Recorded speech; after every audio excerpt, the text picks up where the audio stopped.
खरंच वैताग आलाय मला. आधी कळायला पाहिजे होतं रे. सगळं ठीक आहे की, पण साड्यांचा एवढा खर्च. पण तू टेन्शन घेऊ नको, आहेराच्या साड्या फक्त 199 रुपये पासून मिळायला लागल्यात. जरा चेष्टा करायचं बंद कर. 199 पासून कुठे आहेराच्या साड्या मिळतात काय? एकतर कधी ना ते लग्न ठरले, कशाला चेष्टा करू. दाखवते चल कुठे मिळतात ते.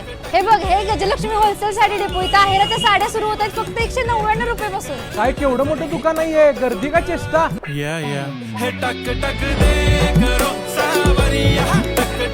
खरंच गजलक्ष्मी होलसेल साडी डेपो मध्ये लग्न बसण्यासाठी लागणाऱ्या A to Z सगळ्या प्रकारच्या साड्या अवेलेबल आहेत. या अशा जबरदस्त आहेराच्या साड्या फक्त तुम्हाला 199 पासून मिळणार आहेत. लग्न सराईसाठी हे सुंदर शालू तुम्हाला मिळणार आहेत 999 पासून 99,999 पर्यंत. तुला म्हणलेलं की नाही, ओपन चॅलेंज आहे. यांच्यासारखा स्वस्त लग्नाचा वस्तू अख्ख्या कोल्हापुरात तुला कुठे बघायला मिळणार नाही. वय तुझं खरंच आहे. तुम्ही पण लग्न सराईच्या साड्या जर घेणार असाल तर फक्त गजलक्ष्मी होलसेल साडी डेपो मध्येच. पण ही ऑफर फक्त 3 नोव्हेंबर ते 31 डिसेंबर पर्यंतच व्हॅलिड आहे. या लग्न बसण्याची ऑफर तुम्हाला नंदगाव आणि कोल्हापूर या दोन्ही शाखेत मिळणार आहेत. मग वाट कसली बघताय, लवकरात लवकर व्हिजिट करा गजलक्ष्मी होलसेल साडी डेपोला.